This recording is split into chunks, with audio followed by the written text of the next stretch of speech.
Love you, Daddy. Love you. Love you so much. Okay na mo ha, dalaan na sa kina. Yeah, I love you. Love you. Hey guys, my name is Ian and recently my dad passed away like a month ago. So this is my third time doing this video. The first time I kept on crying. The next one was I was able to speak out some words, but then I was also crying. And I realized my dad probably wouldn't like that as he's so jolly, he's very positive, and he had an outlook of life that was just so infectious. You would want to smile all the time. So this is me wearing my dad's shirt.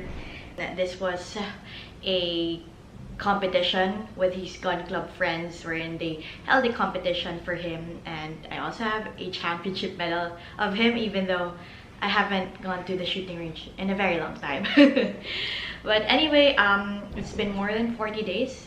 The second video I tried shooting when he was 40 days, but I just couldn't put it all out.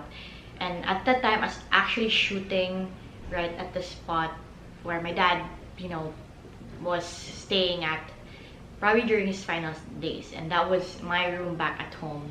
And so everything that was there, like the things that he had, the earphones I gave him, I don't want to cry anymore.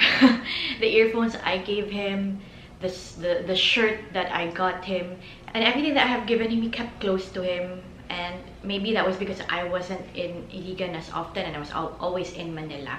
And there were so many times where I felt like, maybe I should have gone home more, or maybe I should have gone home last March, or gone home earlier. And sometimes it just comes all into my head because sadly when I went back to Iligan, I wasn't able to actually speak to him anymore. When I got there, I was just able to hold his hand and whisper to his ear, but that was about it. I couldn't hear any response back on his end. So I guess that was kind of like sad. I feel like for the last days that have passed, I'm lucky that the rotations I had for April and May were like CPU and community. So I've been able to have the time to process everything that has happened. And for the last weeks, it was always, every minute, every second, like my dad was always in my head. Like everything that I did, I was always like connecting it to him. Like, oh, this is what I did with my dad before. This is what I did with him before. And I guess that was how it really felt like. And I didn't know anyone who I could speak to and talk to about it because they wouldn't really fully understand. And I've actually been hanging out as much with my friends during this period of time, with my mom, especially during this time. And it kind of helped, but at the same time, it's also been very hard, especially when I was alone. So that's why I kept on going out a lot in that sense. There was no guidebook on how to handle grief. I just kind of joined a grief Facebook page. I read through those pages of families sharing their experiences of grief. I talked to other people, and there's so many other people also reached out to me who also experienced losing their dad, and I was able to also read through books that had that kind of message. And one particular book that actually really kind of helped me was the book When Breath Becomes Air by Paul Kalanithi, and that was a really nice book. It kind of like really shows you how life is short, to experience every single moment, to check out the people that really valued you a lot. And I feel like it's so easy for me as a doctor, at least, or other doctors, I think they would also share the same sentiments, to kind of see a patient in that way, in that sense, have that patient-doctor relationship wherein you let a patient sign the ACD or advanced care directives, do not resuscitate, do not intubate. It's hard to tell it to them in that sense, but because it's not your own personal experience, you don't really know the extent of it. Sometimes you don't, even though if you empathize with them, it hits really hard when you're the one in that position, when you're the one being asked to sign a waiver, a form. And I guess that's where it kind of stopped for me. But with all that being said, I feel like for the last moments that I had with my dad from between February to March, wherein I went home to Iligan, and I also, always spoke to him every night during that time of March. He was always telling me to push forward still, and I remember briefly And I remember briefly one moment when we were in the restaurant and he saw this mom bring out a baby and he was looking out to me and he said, will I ever maabtan pa na ako nagar, like can he like reach that period of time? And I kept on saying, yeah, go. And as family members, we also really experience that same kind of feeling. You all go through it as a family. And I feel like no one really talks about it as much. Some people kind of, you know, take everything, like I understand the privacy of everybody, but I feel like for someone like me, as an only child, and you know, like it's just me and my mom, sometimes I want to read through people experiencing the same thing because I want you know, understand and kind of, you know, they're the people who can understand what I'm feeling, because of course it's really different if other people you talk to have not experienced the same thing. I wouldn't wish anything of what I experienced on any other people, but if there's anything, I would want everyone else to experience the same kind of love my dad has showed me, has given to me, and probably that's the kind of standard of unconditional love that I probably would also take it to heart to bring to my future children, to bring the people around me, to the people that I love. I'd say I've been through the 5 stages of grief. But for the part of acceptance, I've done so many things, including this video, to kind of really, you know, accept the fact that he's no longer here. And just to hold on to the memories that he has given me and my mom. And you know, some of the things that I did was like paint a picture of him and me, you know, kind of like in the sunset of him bringing me out as a child. And that's always kind of the relationship we had. Like I was always a daddy's girl growing up, and that was always how it was between me and my dad. We were always playful, we would always watch movies together, we would do competitions, karaoke competitions, everything and anything. And that was kind of like a great depiction of how we bonded over so many different things. And we just laughed at it. And my dad always told me to just watch the stars every single night and know that, you know, he's watching over me and my mom. And that's kind of how I've been trying to live every single day since that moment on. And anyone who knew him personally would say he's a funny guy. He would always laugh a lot, and you know, he would always have that infectious energy and laugh with him that you kind of just laugh around as well. Even if he wasn't trying to make you laugh, you just laugh at him. My mom and I already, you know, went through the stages of grief ever since we found out my dad was sick. So it was August 2022 when he found out he was sick. I remember crying in Yardstick at that point because I was in Yardstick drinking coffee. And it hit me hard, really. You know, you see people experiencing these kinds of things, especially me in the hospital, but to experience it in that way, you kind of really go through it together as a family. And I remember the next days I couldn't go to work, I couldn't eat, I couldn't sleep, I just stayed up all night.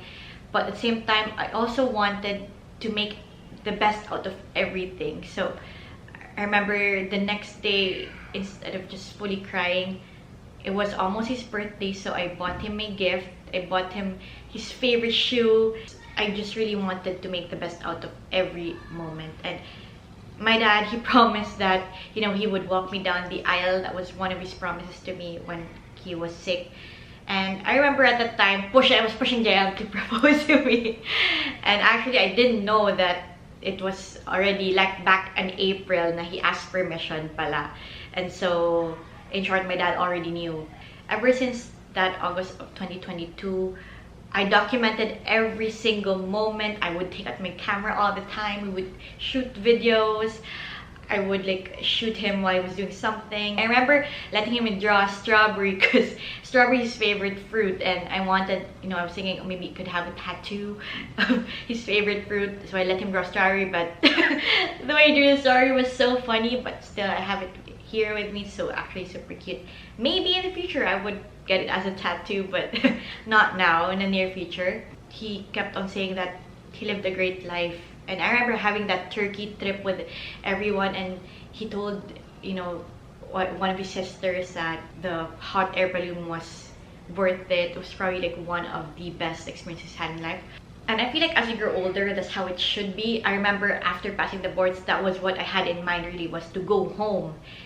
It wasn't really about my career anymore. It wasn't about that. It was about the people who mattered to me. So many people are so career driven these days, you know, for the money and everything, but sometimes you just kind of fail to realize how important it is to look into all the people around them. And so that was the biggest reason why I really went home back to Iligan, and I got to spend such a wonderful year with my mom and dad eventually. And then when I went to residency, that was, you know, that was probably also a whirlwind of everything, because even though I had a really packed schedule, I always found time to go home and be with them. I was lucky that in my residency program, you know, we had like a leave, or like they valued mental health a lot as well. So I was happy that I was able to go and see my parents, and whenever they were here, they would also stay in here. My dad would stay here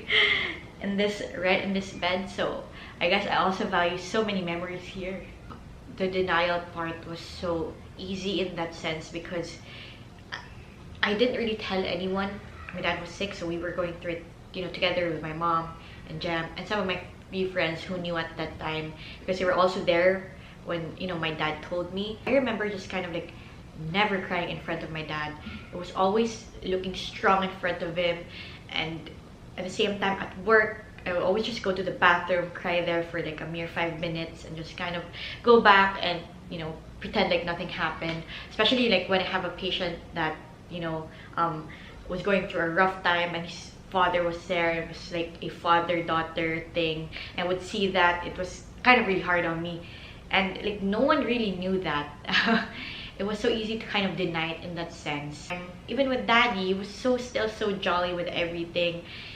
Like he was always smiling. He had a really positive outlook in life, and I guess he just kind of really wanted to spend every single moment with me and my mom. And you know, that's how it kind of like made it happen for him. I'd say he'd be very happy right now, because the way he lived life was really great. Even when he was sick, my mom was there for him 24/7, taking care of him. And then there came the bargaining. Every night I prayed, like, you know, I wish my dad would still be there when I graduated residency. He would still be there when I have my first child.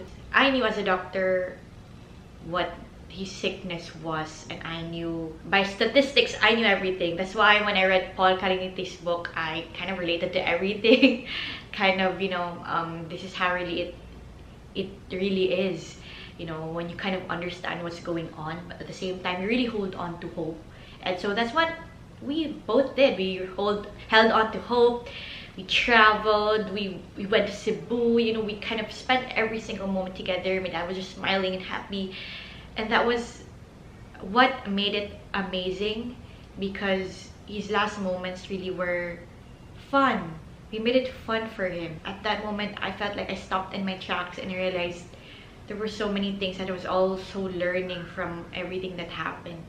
Like, for one, the people that matter to you are, you know, the people you should actually hold on to. And, you know, time is short, and you should enjoy every single moment in life. And I felt like that was what I got from everything. Aside from how hard it was and painful it was to lose my dad, I feel like he would want to impart that to me, to always enjoy every single part of life. So if you're watching this, you know, go up and go see your parents, go to your best friend's house, go see your love partner, say sorry, forgive everybody. The kind of love my dad showed me was so amazing.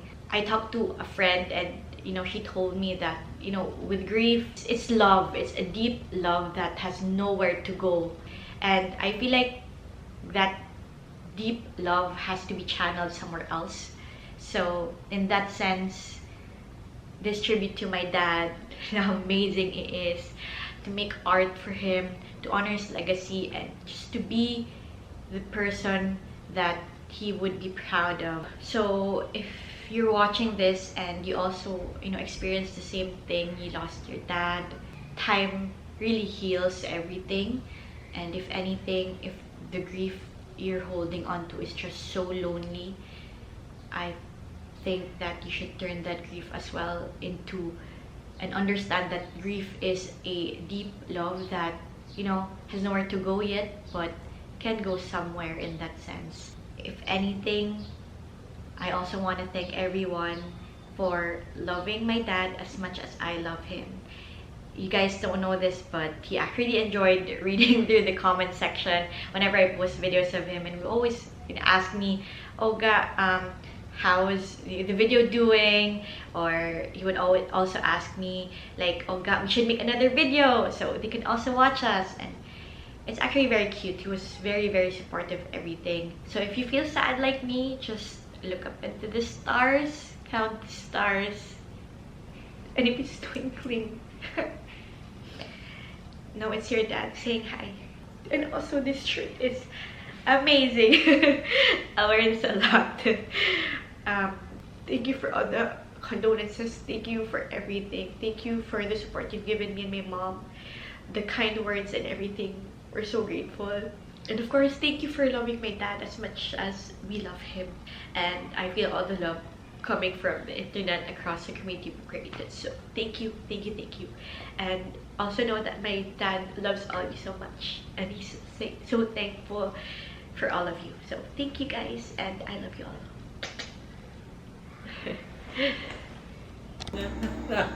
Iggy, sab. Waltz. Waltz. Waltz. And then, pag puno ng pera in yung gown, then standard shift slowly to ting ting ting.